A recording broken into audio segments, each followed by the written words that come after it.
everybody. Welcome to iProperty Your Mind Matters series in partnership with Malaysia Positive Psychology Association, or MPPA. iProperty.com.my believes in assisting agents to improve their personal and professional lives and live the life they really desire in the property industry. In this special episode, I am Hanaa Wong Abdullah, and I am the Secretary of MPPA, and I'll be delivering the topic of manage your mindset with personal well-being skills. Okay, ready to go? Right, so what is mindset? The definition is a mental attitude or how we are inclined to think. Also, mindset, a strong one, is essential to developing a healthy self-esteem. So what do you think? Do you think that your self-esteem is good enough, high enough when you go out to work? So that is very much affected by how we think, right? Our mindset also affects our daily self-talk. Do you know how much you talk to yourself?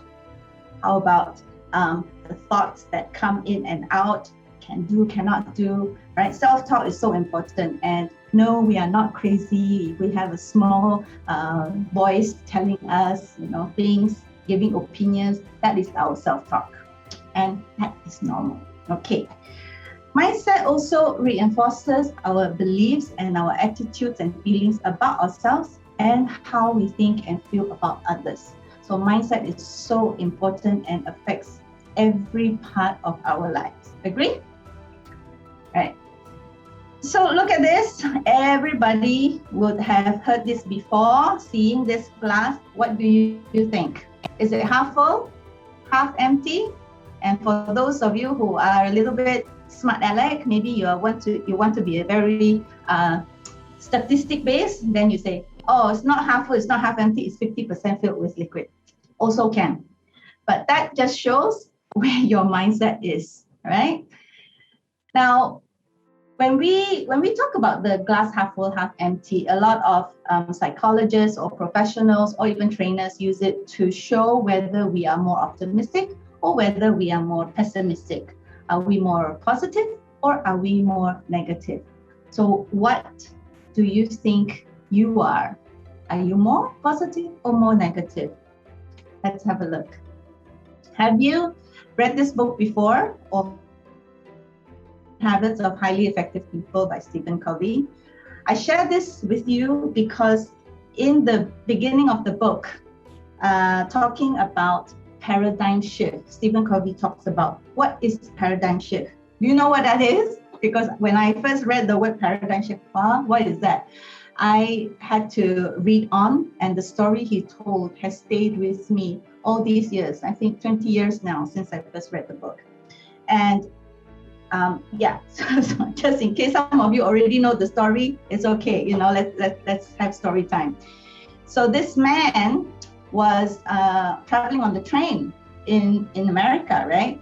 And his kids were running up and down the carriage, making a lot of noise. I think there were about 3 or 4 kids that he had, and he was just sitting quietly, head down, didn't really bother about his kids. And another passenger was just observing him not controlling his kids, running up and down and really making a lot of noise and disturbing the other passengers. And 1 stop, 2 stops, 3 stops, the train was moving and these kids were still running around. And finally, this passenger couldn't take it anymore, so much of public disturbance. So she said to the father, said, why aren't you controlling your kids? They're making so much noise. And he said, oh, I'm so sorry. We just came from the hospital. Their mother just passed away. And I really felt my mind literally shift the way I thought. So that was how I learned what is meant by paradigm shift. And I connect that story and paradigm shift to our thoughts of being positive or negative. So the passenger that complained, was she positive or negative? Negative, right? Because automatically assuming that this was a lousy parent, doesn't know how to control his kids, and these kids are so badly behaved, so all negative. But when he explained that they just came from the hospital and that their mother had just died, she immediately felt, oh, oops, I'm sorry for saying that and thinking that. So we can change, can't we? Yes, we can. So in my study of strengths in positive psychology, I have really applied counter thinking and counter thoughts. So there's always ways we can shift from negative to positive. And it happens the other way around also, of course. We are all emotional beings, right? So what do you have? Growth mindset and fixed mindset. This comes from Carol Dweck, also another positive psychologist. And she has shown us that, we are very often, we can tell which people have a growth mindset and who has a fixed mindset, because thinking about failure in this picture, failure for a growth mindset person is an opportunity to grow. Whereas a person with a fixed mindset will think, failure is the limit of my abilities. I cannot change. I'm unable to. This is me. This is all you get. So that is a person with a fixed mindset. So what do you think? Can you manage your mindset? Simple yes, simple no. But I would encourage everybody to ponder and to imagine and to just have some sense of wonder. What if everybody had a growth mindset? What if we always saw failure as stepping stones and we can learn and do better next time instead of things being a full stop? After all, life is not a full stop, is it? Okay. So when we know whether we have a growth mindset or fixed mindset, or what our own mindset is, then we can start thinking about managing our mindset so that we can move towards a greater level of well-being, right? That's what we're talking about today.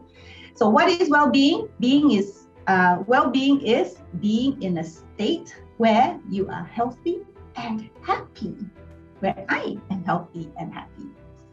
And why is it important? It's important because it enables individuals to successfully overcome difficulties and achieve their life goals. So all of you have your life goals. I have mine also. How are you doing on your journey to achieve those goals? I mean, we were already going on a trajectory towards achieving our goals, and then pandemic happened globally. So how is that for you right now? We need to manage the way we think because, okay, oops, another challenge came up and another one, and they're coming even more rapidly now with all the lockdowns and lockdown 1, lockdown 2. How can we manage our thoughts and our mindsets so that we can maintain or elevate our well-being? Let's have a look at this survey, all right? For yourself, have a quick think about this survey. In the past 2 weeks, have you felt cheerful and in good spirits? If most of the time, choose number 3 points, give yourself 3 points. If half the time, give yourself 2 points. And if it's only some of the time, give yourself 1 point. And step number 2, how have you felt? Have you felt calm and relaxed in the last 2 weeks? Most of the time, or half the time, or only some of the time? And then number 3, how have you felt? Active and vigorous? Healthy or not? Right? Most of the time, half of the time, or only a little bit? And then number 4, in the past 2 weeks, how have you woken up in the morning? Feeling fresh and rested? A lot, most of the time? 50-50 some of the time?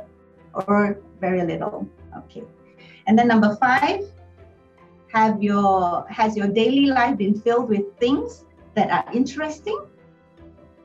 So your day, interesting days, you have them most of the time or half of the time or only a little bit. Okay? Give yourself a score. Quick. 3, 2, 1. Are you good at mathematics? All right. If your score was below 10, you may be experiencing demotivation. You may be experiencing health challenges.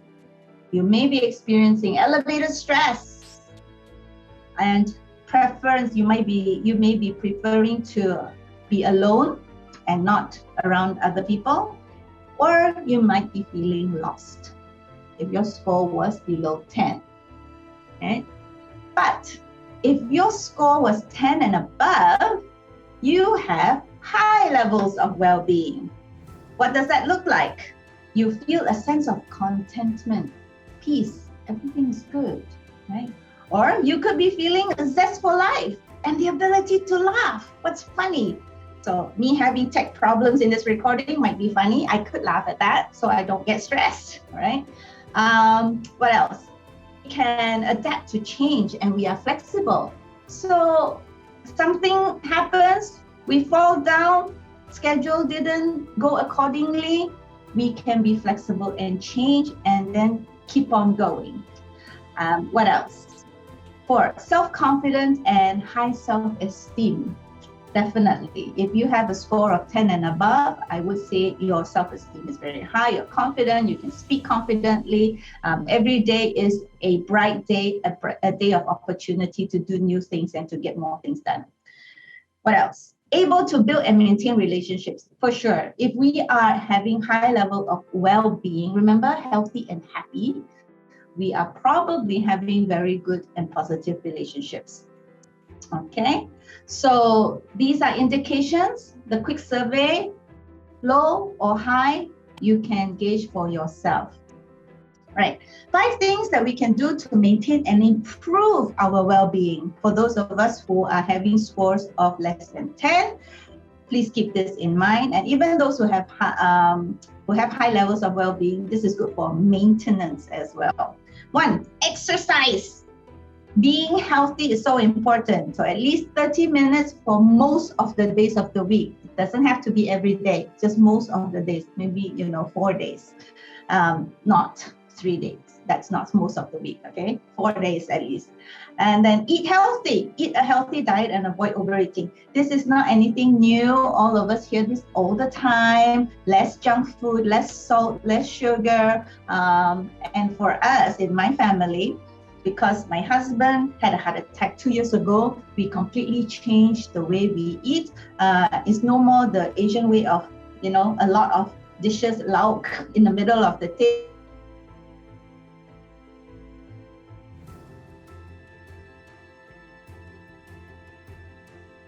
Half the plate is vegetable, salad, and then quarter plate is protein and quarter plate is carbohydrate. And we've been eating like this for 6 months now, and all of us feel great. We've definitely lost weight, we've increased exercise, eating healthy. So eating healthy is not too difficult if the whole family can support and eat together, okay, healthily. Okay. What's another thing we can do to maintain? Me time. My friends know this very well about me. What's my me time? My me time is going to the hair salon when we could. Now cannot. But why I love the hair salon so much? 3 times a week at least. It's because when I go there and the girls, help me wash my hair for me. They give me a nice head and shoulder massage. I think, this is me time. I don't need to talk to anybody. The girls are very good. They know when I feel like talking, and they also know when I feel like having quiet. And that is my me time. So I have my me time 3 times a week. How about you? What do you do for your me time? Very important, because when we have me time, we are showing the world that I take care of myself. I care about myself. And this is how other people can care about me. Right? If we don't love ourselves, how is everybody else going to love us? How do they know how to love us? Okay. What's next? keep in touch. Physically distant, socially close. All right. Yes, human connection is so important for us. We are social beings. Human beings are social beings. If we cannot be physically close to the people that we want to be close to physically, then let's keep each other socially close, right? Connect with the phone, talking, writing, messages or letters, all are good. And then having fun. Please balance work, life, and fun. And laughter is a great medicine. Of course it is. Whenever we feel down, we can watch a movie, listen to some jokes. I know my husband in the morning when he's watching his TikTok, he goes, hey, hey, hey, hey. Then I goes, what? Then he will share with me. So we also have a laugh together. Okay? So please, ladies and gentlemen, everybody, make yourself a priority, right? That is how we can manage our mindset so that we can have high levels of well-being. All right. Thank you so much for spending this time with me. And during this session, I hope you've learned something towards positive psychology and improving your well-being with these very simple tips. Thank you.